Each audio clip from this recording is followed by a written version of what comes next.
사무엘하 5장입니다. 사무엘하 5장 6절에서 10절입니다. 사무엘하 5장 6절에서 10절입니다. 예. 우리 뒤에 말씀을 좀 찾아주시겠습니까? 앞에.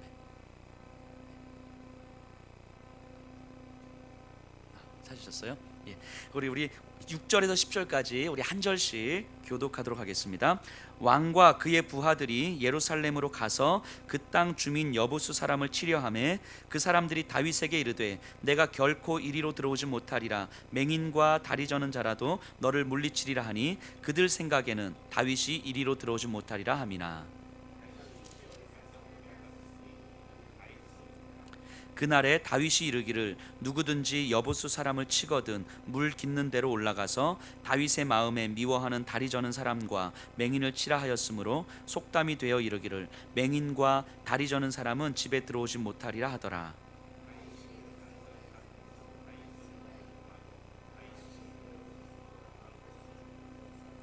함께 고백합니다. 만군의 하나님 여호와께서 함께 하시니 다윗이 점점 강성하여 가니라. 아멘. 자리에 앉아주시기 바랍니다. 계속해서 다윗의 이야기가 나오는데요. 다윗이 왕이 되기 전에, 정치에 입문하기 전에 원래 직업이 뭐였습니까? 다윗의 원래 직업이 목동입니다. 목동 출신입니다. 목동 출신. 저기 서울 강서구 화곡동에 있는 목동 출신이 아니고요. 제가 혼자서 설교 준비하면서 이 생각을 했을 땐 되게 재밌었거든요. 근데 막상 이렇게 하니까 그닥 재미가 없네요. 근데 나중에 오늘 저녁에 집에 가서 생각하시면 되게 웃기실 거예요. 근데 어쨌든 다윗은 목동 출신이에요. 그렇기 때문에 누구보다도 양의 특성과 목자와 양의 관계를 잘 압니다. 자, 양은요, 우리가 생각하는 어떤 순백의 상징처럼 보이지만 실제로 양이 굉장히 깨끗할까요? 더러울까요? 엄청 더러워요. 양은 엄청 더럽습니다. 더럽고 그리고 자기 방어력이 전무해요. 그러니까 양은 더럽고 무능력하고 무지해요. 양은 자신을 보호할 수 있는 힘이 전혀 없습니다. 전혀 없어요. 그러니까 양들은요, 눈앞에 푸른 초장이 이렇게 놓여 있고 이게 물과 풀들이 많이 있어도 양들은 불안해요. 왜냐하면 항상 누군가로부터 공격받을 것에 대한 불안과 두려움 가운데 살기 때문인 거죠. 왜냐하면 자기 안에는 자신을 지킬 수 있는 힘이 없기 때문인 거죠. 그런데 양들이 불안해하지 않을 때가 딱 한순간 있습니다. 언제입니까? 목자의 소리를 들을 때예요. 나를 자신의 생명을 내어주기까지 양들을 지키는 그 목자의 소리를 들으면 양들은 안전합니다. 불안해하지 않아요. 때로는 양들이 깊은 어둠의 골짜기 이렇게 지난다 할지라도 깜깜하고 무서운데도 불구하고 앞서 나가는 목자의 방울소리와 목자의 소리가 들리면 양들은 안심합니다. 걸어가요. 그런데도 반대로 푸른 풀밭에 있다 할지라도 목자의 소리가 들리지 않으면 불안한 거예요. 이게 양의 특성입니다. 다윗은 목동 출신이기 때문에 이것을 누구보다도 잘 압니다. 그 양이 어떤 존재인지 알고 목자가 어떤 존재인지 알아요. 그러면서 다윗은 자신을 양과 같은 존재라고 인정을 해요. 다윗 생각해 보세요. 그냥 이름 없는 무명의 한 목동으로 살다가 그러다가 사울의 눈에 발탁돼서 사울의 군대 장관으로 승승장구하다가 어느 순간 갑자기 도망자 신세가 되고 광야의 비참한 생활을 십수년을 하게 됩니다. 그러다가 또다시 자기의 삶이 안정적이 된 것처럼 생각되는 그 순간 예기치 않은 상황이 발생하므로 또다시 두렵고 불안한 사람들이 만들어지는 거죠. 그러니까 다윗의 평생의 삶을 살다 보면 내가 어느 순간 행복한 순간이라고 생각하는 그 순간도 불안한 거예요. 이 행복이 사라질지 모르는 그 불안함 때문에, 언제 이 행복이 깨질지 모르는 불안함 때문에 불완전한 행복을 누리는 거죠. 다윗은 그것을 경험한 거예요, 이제까지. 그러니까 정말 나를 평안하게 만들어주는 것이 왕의 지위도 셀 수 없이 많은 돈도 사람들의 인정과 칭찬도 아니라는 것을 다윗은 깨닫게 됩니다. 실제로 삶의 문제가 내가 컨트롤할 수 없다라는 것을 다윗은 점점 깨달아요. 그러니까 항상 불안하고 두려울 수밖에 없기에 누군가 나를 지켜주지 않으면 나는 항상 두려움과 불안할 수밖에 없는 존재라는 걸 다윗은 알게 돼요. 그래서 그런 다윗이 그 삶의 후반부에 자신을 양으로 고백하면서 지은 시가 시편 23편이죠. 시편 23편 어떻게 시작합니까? 여호와는 나의 목자시니 내게 부족함이 없으리로다. 양과 같은 자기 자신을 보면서 내가 가장 불안하지 않을 때에, 내가 두렵지 않을 때에, 내가 평안함을 누릴 때는 딱 한순간밖에 없더라 하는 것을 깨닫는 거예요. 하나님이 나의 목자 되시고 그 하나님의 음성이 내 귀에, 내 마음 가운데 들리고 하나님의 음성을, 말씀을 듣고 따를 때에 그때가 가장 행복하더라. 군대 장관으로 승승장구할 때조차도 사실 알고 보면 내가 그렇게 마음에 평안함이 있는 것이 아니었더라. 왕으로서 한 나라를 다스리는 절대 왕정의 왕으로서 있을 때에도 사실은 내가 평안하지 않더라. 항상 불안하고 누군가 나를 공격해 올까. 그래서 끊임없이 반란과 반역의 위험에 노출되어서 살아가는 내가 불안하더라 하는 것을 깨닫는 거죠. 그런데 하나님의 음성이 내 마음 가운데 들리고 하나님의 음성이, 하나님의 말씀에 내가 따를 때 그때 내 삶이 가장 평안하더라 하는 고백인 거죠. 4절에 보니까, 23편 4절에 보니까 이렇게 고백합니다. 내가 사망의 음침한 골짜기를 다닐지라도 해를 두려워하지 않을 것은 주께서 나와 함께 하심이라. 주의 지팡이와 막대기가 나를 안위하시나이다. 지금 눈앞에 펼쳐진 상황은요, 분명히 사망의 음침한 골짜기와 같아요. 불안하고 두려울 수밖에 없는 상황이에요. 지금 이 상황이 그런 거예요. 지금 이 상황이. 그런데 주님께서 나와 함께 하시며 주님의 능력이 나를 지켜주신다는 사실이 나를 평안하게 만들어준다는 걸 경험하는 거예요. 이게 우리의 삶 아닙니까? 눈앞에 펼쳐진 상황이 굉장히 절망 가운데 있지만 그럼에도 불구하고 우리의 주님이 나를 지켜주신다는 그 사실이 내 안에 믿어질 때에 그 안에 평안함을 누리게 되는 거죠. 다윗은요, 이 사실, 이 진리를 자신의 삶으로 충분하게 경험했고 충분하게 고백하고 있는 거예요. 그래서 내가 가진 것으로, 내 힘으로 사람들이 부러워하는 것들로 내가 안전할 수 없고 내가 평안할 수 없다는 것을 경험한 거예요. 내가 많은 것을 가지고 있을 그때조차도 내가 안전하지 않았다는 것을 내가 경험한 거예요. 이게 다윗이었어요. 그러니까 다윗은 그 평생의 삶에 뭘 깨달았냐면, 내가 정말 한없이 연약한 자일 수밖에 없구나. 이걸 깨달은 거예요. 평생의 삶에서 내가 한없이 연약한 자일 수밖에 없구나. 그래서 누군가 나를 지켜주시지 않으면, 내 마음과 내 영혼을 지켜주시지 않으면 내가 항상 불안함 가운데 살아갈 수밖에 없는 존재구나 라는 것을 깨닫게 되는 거죠. 오늘을 살아가는 우리도 마찬가지 아닙니까? 우리가 양과 같은 존재라는 걸 깨닫는 게 필요해요. 우리가 잡고 있는 것들이, 우리가 소유하고 있는 것들이 나를 안전하게 만들어주지 못한다는 것을 우리가 깨닫는 게 필요하죠. 나의 최선이 나를 최선으로 만들지 않는다는 걸 깨닫는 게 필요한 거예요. 왜냐하면 내 앞에 펼쳐진 예기치 않은 상황조차도 우리는 컨트롤할 수 없는 미력한 존재일 수밖에 없으니까요. 그래서 예수님도 그걸 아신 거예요. 그러니까 예수님께서도 요한복음 10장 11절에 이렇게 말씀하세요. 나는 선한 목자라. 선한 목자는 양들을 위하여 목숨을 버리거니와. 예수님이 직접 말씀하십니다. 우리에게 너는 양이다. 얘야, 너는 양이다. 너 스스로는 너를 지킬 수 있는 힘이 없다. 근데 너의 목자가 바로 나다. 내 말을 듣고 내 소리를 듣고 나를 따라오면 너는 가장 안전할 수 있어 라고 이야기를 하는 거죠. 예수님은 우리에게 양이라는 것을 이야기해요. 예수님이 우리의 목자시고 우리는 예수님의 양이죠. 어떤 한 소녀가, 어린 아이가 산속에서 길을 잃었어요. 산속에서 길을 잃었는데 점점 날은 어두워지고 아무리 길을 찾으려고 해도 그 자리를 뺑뺑뺑뺑 돕니다. 산에서 길을 잃어버리면 이제 난감하죠. 예전에 저도 산에서 한번 길을 잃어버렸다가 밤 늦게 길을 찾아온 적이 있는데 너무 무서워요. 이게 밤에 이렇게 핸드폰도 안 터지고 그래요.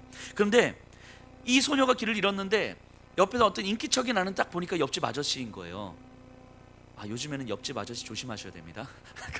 그런데 옆집 아저씨인 거예요. 자, 그럼 이 소녀 입장에서는 이제는 집에 갈 수 있는 길이 생겼잖아요. 그 옆집 아저씨 손 꼭 붙들고, 이 착한 사람이에요, 이 사람. 자, 옆집 아저씨 손 꼭 붙들고 이제 가면 되는 거예요. 이제 집에 갈 수 있어요. 그런데 가다 보니까 이 아이가 볼 때는 분명히 이게 길이 아닌데, 길이 아닌 것 같은 쪽으로 이 아저씨가 계속 가는 거예요. 내가 볼 땐 이쪽이 길인 것 같은데. 그러니까 아저씨 이쪽은 길이 아니에요. 이쪽은 아닌 것 같아. 내가 헤매봤는데 여기는 아니에요. 이쪽이 길인 것 같아요 라고 하면서 아저씨 손을 딱 내려치고 내가 길이라고 보이는 곳으로 내가 한번 갈 테니까 아저씨는 아저씨 길 가세요 라고 하면 결과는 어떻습니까? 결국은 집에 못 가는 거죠. 결국은. 근데 내가 길이 아닌 것처럼 보여도 아저씨 손 꼭 붙들고 따라가다 보면 어느 순간 집에 가 있는 거예요. 그렇죠? 예수님은 지금 이 말씀 하시는 거예요. 지금 너희 눈에 길이 아닌 것처럼 보이고, 지금 너희 눈에는 지금 이걸 하면 안 되는 것처럼 보이고, 내가 손해 보는 것처럼 보이고, 이것은 나에게 전혀 유익하지 않은 것처럼 보이는데 그냥 내 말 듣고 한번 따라오렴. 그럼 결국 네가 원하는 길에 가 있게 될 거야. 이 얘기를 하는 거예요. 그래서 믿음이 필요한 거예요. 그래서 예수님의 손을 붙잡기 위해서는 믿음이 필요한 거예요. 내 눈에는 이쪽이 길인데 예수님이 이쪽을 가려고 하잖아요. 그러니까 우리는 우리의 경험과 우리의 합리적 판단과 우리가 쌓여져 있는 지식을 가지고, 내 소유를 가지고 내가 보기에 합당한 길을 선택하려고 하는 거거든요. 이거는 믿음이 아니라 합리적 추론이죠. 합리적 추론. 그런데 예수님의 길을 따라가기 위해서는 믿음이 필요한 거예요. 나의 합리적 추론이 무익하다가 아니라 합리적 추론을 넘어서는 말씀에 대한 믿음이 필요한 거죠. 목자에 대한 믿음이 필요한 거죠. 이 양들이 푸른 초장이 있고 싶은데 목자가 골짜기를 지나가는 거예요. 골짜기를 지나가요. 목자님, 여기가 푸른 초장이에요. 우리 여기서 풀 먹으면 안 돼요? 라고 했을 때 목자가 내 소리 듣고 따라와라. 그래서 음침한 골짜기를 지나가는 거예요. 지나가서 보니까 더 푸른 초장들이 펼쳐지는 거죠. 예수님은 지금 이 얘기하는 거죠. 그리고 다윗은 자신의 평생 속에서 이걸 깨달은 거예요. 이걸. 내가 가질 수 있는 최선이 나를 최선으로 만드는 것이 아니었구나.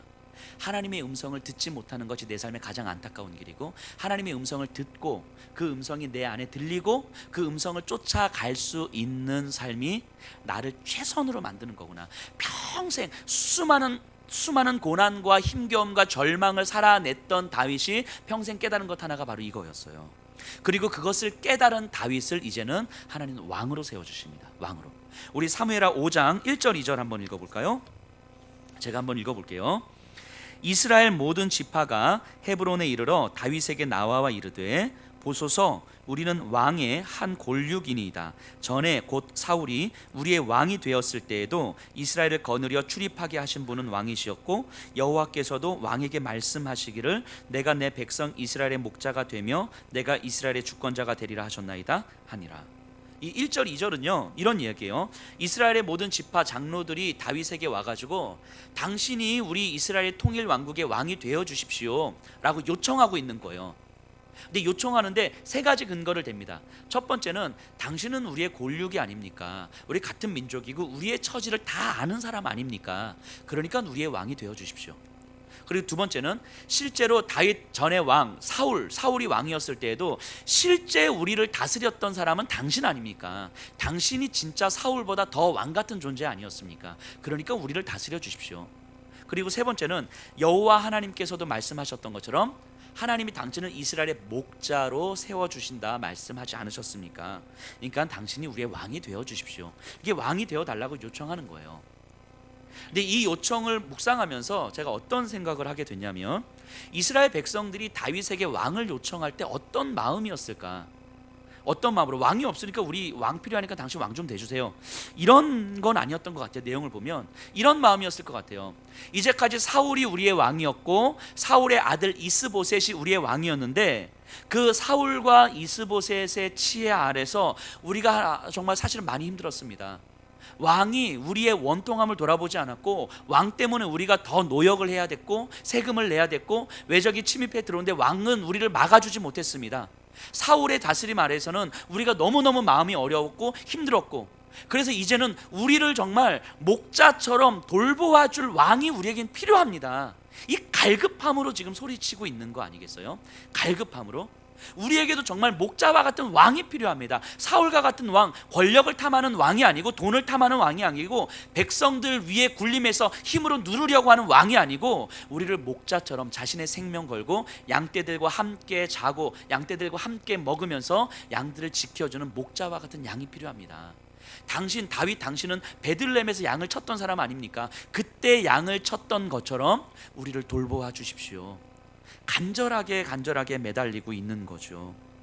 그래서 다윗 왕이 우리의 목자가 되어주시고, 그래서 권력에 굶주린 왕으로 변화되지 마시고, 백성들 위해 군림하려고 하는 왕으로 변화되지 마시고 우리의 목자가 되어주십시오. 이렇게 지금 간절하게 구하고 있는 거죠. 백성들의 마음이. 이 백성들의 마음이 오늘날 우리들의 마음이 아닐까 하는 생각을 해봅니다. 뭔가 우리를 목자처럼 자신의 생명 걸고 우리를 지켜주고, 또 우리에게 끊임없이 말씀하고 우리에게 정말 진리의 길과 선한 길이 무엇인지를 끊임없이 이야기해주고, 그래서 그 목자를 따라가기만 하면 내 삶이 가장 안전하구나라고 안심할 수 있는 그런 목자를 기다리고 있는 모습이 바로 오늘날 우리들의 삶 아니겠습니까? 우리의 최선으로 끊임없는 열정을 다해서 우리의 소유를 취하면서 살아가지만 어느 순간 그것이 나를 가장 안전하고 평안하게 만들지 못한다는 것을 깨달았을 때에 우리에게 필요한 것은 나로부터 나오는 힘이 아닌 내 외부에서 누군가 나의 목자가 되어서 나를 이끌어줄 수 있는 그런 존재가 있었으면 좋겠다라고 하는 그 간절함이 우리들에게 있는 거 아니겠어요? 그런 우리들에게 예수님 오셔서 나는 선한 목자라라고 말씀하시는 거죠. 나는 선한 목자라. 내 손 붙들고 내 손 잡고 따라오면 결국 너가 가고자 하는 그 길에 도달할 수 있어 라고 이야기를 하는 거죠. 이 이스라엘 백성들의 모습이 오늘을 살아가는 우리들의 모습과도 비슷하다는 생각을 하게 됩니다.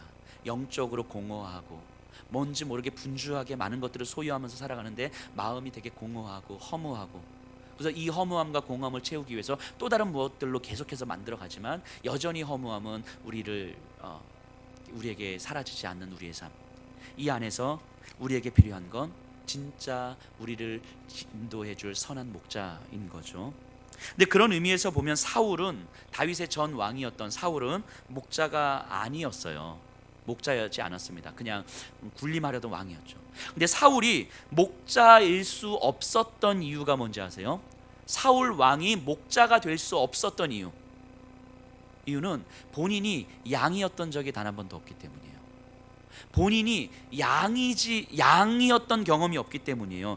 누군가가 자신의 목자로서 생명 걸고 나를 지켜주고, 그래서 그 목자를 따라가는 것이 가장 안전한 삶이다라는 것을 단 한 번도 경험해보지 못했기 때문에 사울은 목자가 될 수 없는 거예요. 누군가를 생명 걸고 지켜주고 누군가에게 가장 선한 길을 제시해주고, 그래서 내 말 듣고 따라가면 정말 그것이 너의 가장 최선이다라고 내 생명 걸고 양들을, 백성들을 지켜줄 수 없었던 왕인 거예요. 왜냐하면 자신이 양이었던 적이 단 한 번도 없었으니까. 그러니까 사울에게 가장 중요했던 건 뭡니까? 왕의 자리에서 백성들을 어떻게 돌볼 것인가가 아니라 왕의 자리를 지키는 게 가장 중요했죠.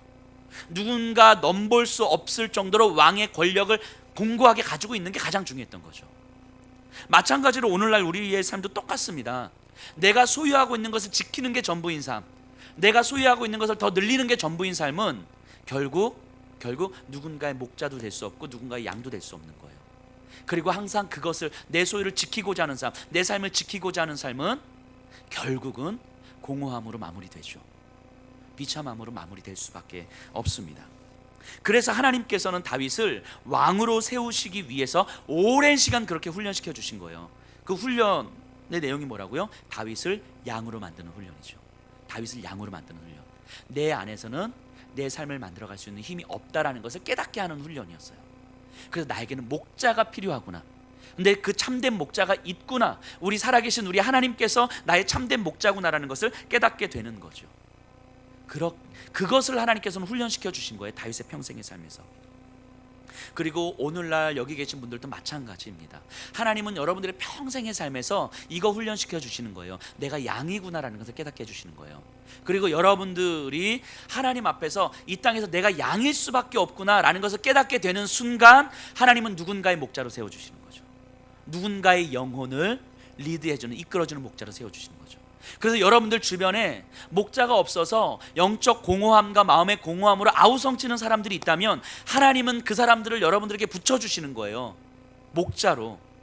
근데 그 목자로 내가 양인 것을 경험해 보지 못하면, 하나님이 나의 목자이시라는 것을 경험해 보지 못하면 하나님께서 나에게 양을 붙여주셔도 그 양을 이용하고 양을 군림하려고 하지 양을 내 생명 다해서 돌보지 못하는 거예요. 그래서 여러분들의 평생의 삶을 하나님이 양으로 훈련시켜 주시고, 그리고 어느 순간 다른 양을 돌보는 목자로 세워주십니다. 여러분들의 평생의 삶이요, 저는 그런 목자로 세워지는 삶이었으면 좋겠습니다. 제가 목사잖아요. 목사입니다. 목사가 양이었던 적이 없으면 어떻게 됩니까? 목사임에도 불구하고 내가 하나님을 목자로, 예수 그리스도를 목자로 섬기지 못하는 목사라면 결국 목회의 자리에서, 목사의 자리에서 권력을 탐하는 거예요. 돈을 탐하는 거예요. 음란함을 탐하는 거예요. 성도님들을 이용하려고 하는 거예요. 목회적 언어를 통해서, 좋은 말을 통해서, 하나님의 이름을 통해서 끊임없이 쥐어짜서 봉사하게 만들고, 헌신하게 만들고, 헌금 쥐어짜게 만들고. 목사가 양이었던 경험이 없으면 성도들이 힘든 거예요. 그래서 목회는요, 목회의 자리는 돌봄의 자리죠. 돌봄의 자리. 그래서 우리의 일상 가운데서 영적 공허함과 마음의 공허함으로 힘겹고 지치면서 살아오시잖아요. 한 주간을 정말 치열하게 살아오시잖아요. 그 가운데서 말씀 붙들고 싶지만 말씀 붙들 수 있는 마음의 힘과 시간적 여유가 없어서 안타까운 가운데 그냥 그렇게 살아오신 거잖아요. 그럼에도 불구하고 말씀 듣겠다고 주일날 예배 이 자리에 앉아 계신 거잖아요. 그 삶의 현장 속에서, 그렇게 힘겹게 치열하게 숨가쁘게 살아오는 우리의 삶의 현장 속에서, 그 속에서도 하나님은 어떻게 일하시는지를 함께 보게 만들어주는 사람이 바로 목회자 아닙니까? 우리가 그렇게 함께 하나님의 일하심을 보는 거죠. 그래서 저를 위해서 기도해 주셔야 됩니다. 제가 권력을 탐하는 목사가 되지 않도록, 돈과 음란함을 탐하는 목사가 되지 않도록 성도님들이 기도해 주셔야 돼요. 그렇게 저를 위해서 깨어서 기도해 주시지 않으면 안 됩니다.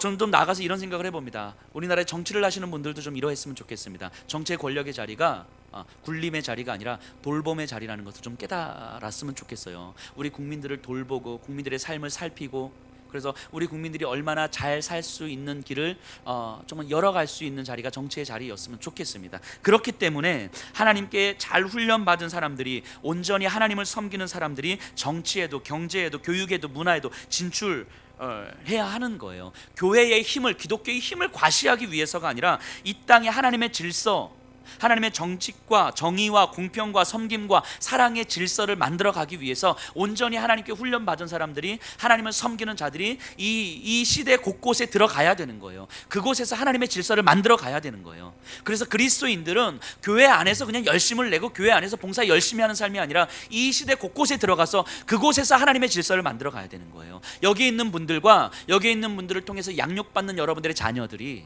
그렇게 자라가야 되는 거예요. 여러분들의 자녀들을 공부 잘하는 아이, 아니면 또 그 반대로 교회 열심히 헌신하는 아이, 그런 아이들이 아니라 이 땅에 하나님의 질서를 바라보고 하나님의 비전을 품고, 그래서 내 자신의 사명과 비전으로 삼고 내가 이 땅에 왜 살아가야 되는지를 충분히 깨달아 알 수 있는 아이들로 양육하셔야 되는 거예요. 그래서 이 땅에 하나님의 질서가 우리 아이들을 통해서 만들어지지 않겠습니까? 양으로, 목자로 훈련 받으셔야 됩니다. 여기 계신 분들과 우리의 자녀들을 그렇게 훈련하셨으면 좋겠습니다. 그렇게 하나님은 다윗을 준비해 주셨어요. 그렇게 준비된 다윗을 통해서 하나님은 본격적으로 나라를 세워 가십니다. 예루살렘 지역을 정복하거든요. 그 예루살렘이라는 지역은 지금 현재 다윗이 있는 헤브론과 북쪽 이스라엘 사이에 이게 경계 지역이 있는 거예요. 통일 왕국의 왕이잖아요, 다윗은. 그러니까 북쪽 이스라엘에 다윗의 도성을 삼으면 남쪽에서 불만이 있을 수 있을 것 같고요, 남쪽에 다윗의 도성을 삼으면 또 북쪽에서 불만이 있었잖아요. 그러니까 그 중간 지경인데, 중간 지경 경계에 있는 지역이 바로 예루살렘이에요. 그래서 예루살렘을 이제는 정복하려고 합니다. 근데 이때 당시까지도 예루살렘은 이스라엘의 지역이 아니고 가나안 족속 중에 여부스 족속이 자리하고 다스리던 지역이었거든요. 그래서 그 예루살렘 성을 공격하려고 합니다. 우리 6절 보면요, 5장 6절, 왕과 그의 부하들이 예루살렘으로 가서 그 땅 주민 여부수 사람을 치려하매 그 사람들이 다윗에게 이르되 내가 결코 이리로 들어오지 못하리라. 맹인과 다리 저는 자라도 너를 물리치리라 하니 그들 생각에는 다윗이 이리로 들어오지 못하리라 함이나.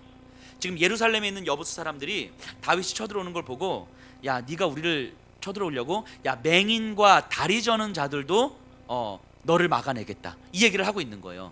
실제로 예루살렘이라는 지형 자체가 높은 고지대에 위치하고 있기 때문에 천혜의 요새로 자리 잡습니다. 그 주변에 많은 민족들이 이렇게 막 쳐들어오려고 하는데도 한 번도 성공해 본 적이 없어요. 그러니까 여부수 사람들이 이제 자신 있는 거죠. 그러면서 야, 네가 우리 쳐들어와? 자, 맹인과 다리 저는 자도 너를 이길 수 있어라고 막 조롱을 하는 거예요. 여기서 맹인과 다리 저는 자는요, 이제 많은 학자들이 이야기하기를 이스라엘의 조상인 이삭과 야곱을 조롱하는 표현이라고 이야기를 합니다. 그러니까 이삭 그 삶의 말년에 눈이 어두워져서 형과 동생도 구분 못하고 영적 분별력이 떨어졌던 이삭을 맹인으로 조롱하는 것이고요, 환도뼈가 부러져서 쩔뚝거리는 야곱을 다리 저는 자라고 조롱하는 거예요. 그러니까 맹인과 다리 저는 자라는 표현은 하나님의 사람들을 세상이 조롱하는 표현인 거예요. 하나님의 사람들을 세상이 조롱하는 거죠. 하나님의 사람들을 세상은 힘의 논리를 가지고 조롱을 합니다. 근데 실제로 그럴 수 있어요. 이 세상은 힘을 가지고 있고 교회와 그리스도인들은 힘이 없어 보이잖아요. 또 멍청해 보이잖아요.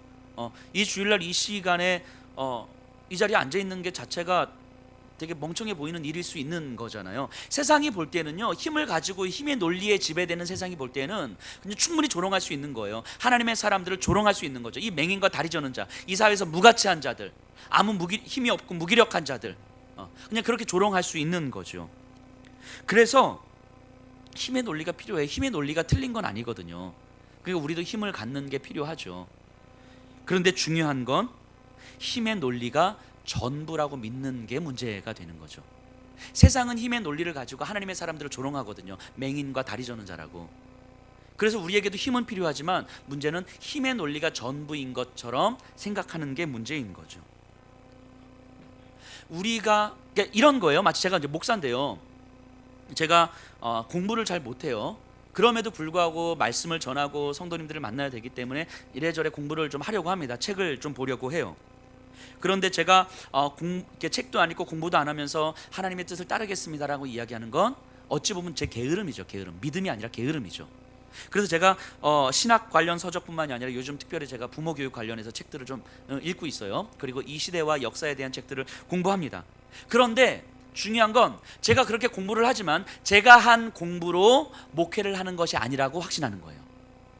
제가 공부를 열심히 하지만 그렇게 열심히는 안 해요. 네, 조금 열심히 해요. 근데 공부를 조금 열심히 하지만 제가 하는 공부로 목회를 하는 게 아니라고 확신하는 거예요.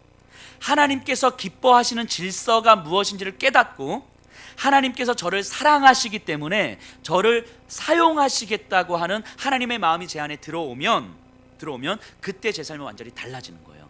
제가 공부를 해야 되는 이유도 완전히 달라지는 거예요. 그 이전보다 훨씬 더 힘을 내서 하나님 앞에 공부할 수 있는 거죠. 그리고 실제로 공부가 재밌어요. 책을 읽는 것이 재밌습니다. 왜냐하면 책 읽는 것 자체가 목적이 아니라 이 공부를 통하여서 하나님께서 어떻게 사용하실지, 예를 들면 부모 교육에 대한 책들을 계속 읽으면서 이 지역에서 하나님께서 우리를 통해서 어린이집을 어떻게 만들어 가실지 이런 것들을 기대하게 되는 거죠. 그러니까 재밌어요. 기대도 되고. 내가 공부를 통해서 내 사역을 하는 것이 아니라 하나님께서 나를 사용하실 것이기 때문에 공부를 하게 되는 거예요. 그러니까 오히려 훨씬 더 가슴 뛰게 되는 거죠. 여기 계신 분들도 마찬가지입니다. 이 땅을 향한 하나님의 질서를 깨닫고 여러분들을 사랑하시는 하나님께서 여러분들을 사용하시겠다는 마음을 우리 안에 품게 되면 우리의 삶은 완전히 달라지는 거예요. 기대가 되는 거예요. 그러니까 우리가 중국도 가고 라오스도 가고 이 땅의 아이들을 위한 교육기관을 위해서 우리가 꿈을 꾸는 것이고, 그리고 그 외에 여러 가지 사역들을 하는 거 아니겠습니까? 여러분들 한 사람 한 사람을 통해서 하나님은 그렇게 사용하실 것이기 때문에요. 즉 바꿔 말하면 세상은 힘의 논리로 우리를 조롱하지만 우리는 그래서 더 많은 힘으로 우리를 조롱하지만 우리는 그 힘의 논리를 넘어서는 또 다른 힘이 있다는 것을 믿는 사람들인 거잖아요. 힘의 논리가 필요 없는 것이 아니라 힘의 논리를 넘어서는 다른 힘이 있다는 것을 믿는 사람들인 거죠. 그래서 우리가 가질 수 있는 힘은 더 큰 힘에 사용되는 힘이라는 것을 깨닫는 거죠. 이게 다윗이었어요. 이게 다윗. 그래서 그 힘을 믿었던 다윗이 어떻게 하는지 보세요. 7절 8절이에요. 다윗이 시온 산성을 빼앗았으니 이는 다윗성이더라. 그날에 다윗이 이르기를 누구든지 여부수 사람을 치거든 물 깃는 데로 올라가서 다윗의 마음에 미워하는 다리 저는 사람과 맹인을 치라 하였으므로 속담이 되어 이르기를 맹인과 다리 저는 사람은 집에 들어오지 못하리라 하더라. 7절에 보니까요, 다윗이 시온 산성을 빼앗았으니 이는 다윗성이더라. 전쟁 장면이 안 나오고 그냥 이겼어요. 시온 산성은요, 예루살렘 한켠에 있는 성이거든요. 그런데 시간이 지나면서 예루살렘과 시온은 동의어가 됩니다. 동의어. 그래서 시온 성하면 예루살렘이 되는 거예요. 이렇게 다윗은 예루살렘을 회복합니다. 그래서 이 시온이라는 말이 요즘에는 이제 시간이 지나면서 어떤 방식으로 어떤 의미로 사용됩니까? 우리가 시온이라는 말이 우리의 힘겨운 고난의 삶 가운데서도 하나님은 자신의 뜻을 우리를 통하여 이루어 가신다고 하는 믿음의 표현인 거예요. 시온이라는 말은. 그래서 시온은 희망과 소망을 이야기하잖아요. 시온의 영광이 빛나는 아침, 그날을 우리가 고대하는 거 아닙니까? 실제 우리의 삶이 시온 성처럼 회복될 것을 기대하는 거죠. 즉 시온은 우리의 힘겨운 고난의 삶이 하나님 고난 삶 속에서도 하나님은 자신의 뜻을 우리를 통하여 이루어 가신다고 하는 믿음을 표현하는 말이 시온이에요. 시온. 왜냐하면 다윗의 이 역사적 배경이 있는 거죠. 이렇게 시온성을 회복합니다, 다윗은. 그래서 이 시온성을 통해서 이후에 이스라엘의 역사를 만들어가는 거죠. 그래서 이제 예루살렘 성으로 올라가는데 이 8절에 보면 이런 표현이 나와요. 다윗이 미워하는 다리 저는 사람과 맹인. 이거는 여부수 사람들이 조롱했던 것을 되받아치는 거잖아요. 여부수 사람들이 다윗을 바라보면서 맹인과 다리 저는 자도 너를 이기겠다라고 하는 하나님의 사람들을 조롱하는 말을 다윗이 받는 거죠. 그 조롱들을 싹 쓸어버리는 거예요. 싹 쓸어버리는 것.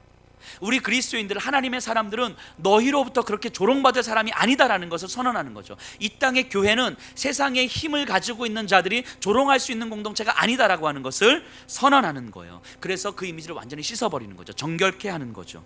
세상에 의해서 왜곡된 하나님의 사람들을 다윗은 다시 회복시키는 거예요. 근데 되게 놀라운 사실이 하나 있어요. 바로 이곳에서 이 예루살렘 선에서 1000년이 지난 어느 날 똑같은 일이 재현되는 거예요. 1000년이 지나서 예수님께서 바로 이곳에서 똑같은 일을 재현하십니다. 마태복음 21장 13절에 보면 이렇게 나와요. 1000년이 지났어요. 예수님이 이 땅에 오셨습니다. 바로 이 예루살렘 성전이에요. 이 예루살렘 성전에서 그들에게 이르되 기록된 바 내 집은 기도하는 집이라 일컬음을 받으리라 하였거늘 너희는 강도의 소굴을 만드는도다 하시니라. 뭐예요? 하나님의 성전, 이 세상에 의해서 하나님의 성전이 왜곡됐잖아요. 이 세상에 의해서 하나님을 향한 예배가 왜곡됐잖아요. 이 세상에 의해서 힘의 논리에 의해서, 돈의 논리에 의해서 거룩한 하나님의 질서가 왜곡됐잖아요. 이 왜곡된 질서를 예수님이 오셔서 싹 쓸어버리시는 거예요. 그리고 나서 14절에 아주 놀라운 표현입니다. 뭐라고 나옵니까? 맹인과 저는 자들이 성전에서 예수께 나오매 고쳐주시니. 놀랍지 않습니까? 1000년 전에 세상에 의해서 하나님의 사람들이 조롱받았어요. 맹인과 다리 저는 자들이라고. 1000년이 지난 후에 참된 성전이자 하나님의 아들이신 예수님이 이 땅에 오셔서 세상에 의해서 왜곡되고 조롱받는 그 하나님의 사람들을 완전히 회복시키는 사건인 거죠. 성전을 회복시키시고 맹인과 저는 자들을 고쳐주신 거예요.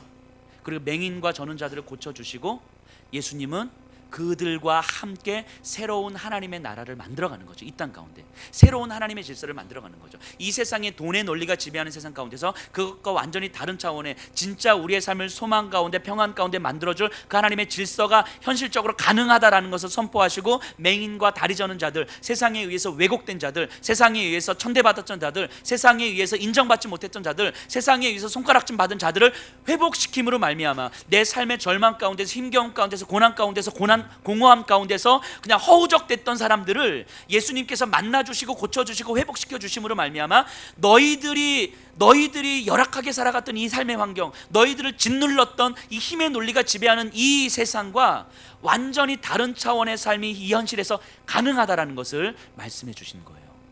그래서 우리를 들어서 사용하시겠다라고 이야기를 하는 거죠. 그 목자의 음성을 들으면, 그 예수님의 음성을 들으면 힘의 논리 가운데서 허우적대면서 언제 내 소유를 만들 것인가 허우적대면서 내 소유를 어떻게 지킬 것인가 허우적대면서 살아왔던 그 삶에서 완전히 다른 차원의 삶이 가능해진다는 거예요. 때로는 그것이 눈앞에서는 사망의 음침한 골짜기처럼 보여도 그것이 결국 우리가 살아야 될, 궁극적으로 가야 될 곳이라고 하는 것을 믿어지는 거죠. 예수님께서는 지금 이것을 말씀하시는 거예요. 회복시켜 주시는 거예요. 다윗은 평생의 삶을 통해서 이걸 깨달은 거예요. 다윗은요. 그렇기 때문에 왕의 자리에서 어떻게 왕의 자리를 지킬 것이냐가 아니라 왕의 자리에서 어떻게 하나님의 말씀을 들을 것인가, 어떻게 하나님의 말씀을 듣고 따라갈 것인가. 그래서 이 땅 가운데서 참된 목자가 나를 돌봐주시는 것처럼 내가 내 백성들을 내 생명 걸고 어떻게 지킬 것인가가 삶의 이유가 되는 거예요. 이것을 잊어버렸을 때, 왕의 자리에서 다윗이 이것을 잊어버렸을 때 밧세바의 간음 사건이 나오는 거예요. 이것을 잊어버렸을 때 하나님께서 원하시지 않던 자신의 군사력을 자랑하는 인구 조사를 하게 되는 거예요. 이것이 잊어버렸을 때. 바꿔 말하면 우리의 삶에서 이것을 잃어버렸을 때 우리는 여전히 내 소유에 집착하는 삶을 사는 거예요. 이것을 잃어버렸을 때 여전히 나는 내 힘을 기르는 삶을 사는 거예요. 이것을 잃어버렸을 때 우리는 여전히 사람들에게 인정받고 사람들에게 칭찬받는 삶을 추구하는 거예요. 그러다 결국 공허하고 비참한 삶으로 마감이 되는 거죠. 그래서 성경은 이후에 10절에서 이렇게 표현합니다. 그렇게 살았던 다윗의 삶을 10절에 만군의 하나님 여호와께서 함께 계시니 다윗이 점점 강성하여 가니라. 만군의 하나님 여호와께서 함께 계시니 다윗이 점점 강성하여 가니라. 이 말은요, 하나님이 함께 하시니까 다윗이 힘이 세졌다, 이겼다, 이런 말이 아니에요. 이것은 다윗의 계속적인 성장을 이야기하는 것입니다. 성장. 이후의 삶은 하나님께서 다윗과 함께 하신다는 것을 다윗은 계속해서 들을 수 있는 은혜를 누리며 살아가는 거예요. 하나님의 말씀을 계속해서 들을 수 있는 은혜를 누리는 거죠. 하나님 앞에 말씀을 들을 수 있는 더 깊어짐이 다윗에게 있었던 거예요. 그래서 은혜로 더 채워질 때 다윗의 삶은 더 강성해지는 거죠. 이게 성장하는 거예요. 신앙이 성장은 더 깊어지는 거예요. 더 인격적이 되는 거예요. 신앙이 성장하고 인격이 성장하고 삶이 성장하는 거예요. 성장할수록 은혜로 더 채워지게 되고 하나님의 은혜로 더 채워지게 되면 내 삶은 내 크기가 아니라 하나님의 크기의 삶이 만들어지는 거죠. 하나님 크기의 삶이. 하나님의 크기의 삶이란 내 것을 내려놓되 더 많은 것을 누리는 거예요. 다시요. 내 것을 내려놓되 더 많은 것을 누리는 거예요. 마치 에덴 동산에서 아담처럼 에덴 동산에서 아담을 생각해 보세요. 창조의 질서 아래에서 아담의 것은 하나도 없었습니다. 아담의 소유는 하나도 없었어요. 하지만 모든 것을 다 하나님의 소유로 인정했기 때문에 에덴 동산에 있는 모든 것들을 누렸죠. 하지만 인간이 타락했을 때 어땠습니까? 내 소유가 생겼잖아요. 내 성을 쌓습니다. 그러니까 딱 그것만 누리는 거예요. 딱 그것만. 은혜로 가득 찬다는 건, 하나님 크기의 삶을 산다는 건 내 것을 내려놓는 삶인 거예요. 근데 내 것을 내려놓되 모든 것을 누리는 삶을 사는 거죠. 내가 가지고 있는 삶의 크기의 삶이 아니라 하나님의 크기의 삶을 우리가 꿈꾸면서 살아가는 거예요. 이게 평생 다윗의 삶이었습니다. 우리가 오늘 말씀을 좀 정리해 보도록 하겠습니다. 다윗의 삶은요, 이렇게 양으로 훈련받고 목자로 세워지고, 그리고 세상에 의해서, 힘의 논리에 의해서 왜곡된 하나님의 사람들과 하나님의 질서를 그렇게 세워진 목자인 다윗은 끊임없이 회복시키고 하나님의 사람들을 이 땅 가운데서 하나님의 질서로 만들어 갔어요. 그래서 점점 시간이 가면 갈수록 깊이 성장하는 삶을 살았습니다. 성장한다는 건 하나님 크기의 삶을 누리는 거죠. 하나님 크기의 삶을. 내 월급이 얼마인데 이런 게 아니라 하나님 크기의 삶을 누리는 거예요. 그래서 내 것을 내려놓을 때 하나님 크기의 삶이 우리의 가슴 속에 들어오면 그것은 우리의 가슴을 떨리게 만드는 겁니다. 지금 여기 계신 분들이요, 그런 삶을 사실 수 있는 거예요. 하나님 그렇게 불러주신 거예요. 우리들이. 그리고 우리 자녀들에게 너 열심히 공부해서 좋은 데 취업해라가 아니라 하나님 크기의 삶을 우리 아이들의 가슴 속에 넣어줘야 되는 거예요. 그랬을 때 우리 아이들은 세계를 품고 나가는 거예요. 이 하나님 크기의 삶에서 내 것이 아니지만 모든 것이 하나님의 것이기에 하나님의 방법으로 하나님을 누리는 삶을 이 땅 가운데 살아가는 거죠. 우리 아이들을 그렇게 양육해야 되지 않겠습니까? 또 그리고 우리가 하나님 크기의 삶으로, 사명의 삶으로 살아가야 되지 않겠습니까? 그럴 때 내 안의 연약함들, 내 안의 힘겨움들, 내 안의 삶의 절망들이 하나님 안에서 충분히 회복되고 충분히 위로되고 하나님께 쓰임받는 그런 삶으로 우리는 살게 되는 것입니다.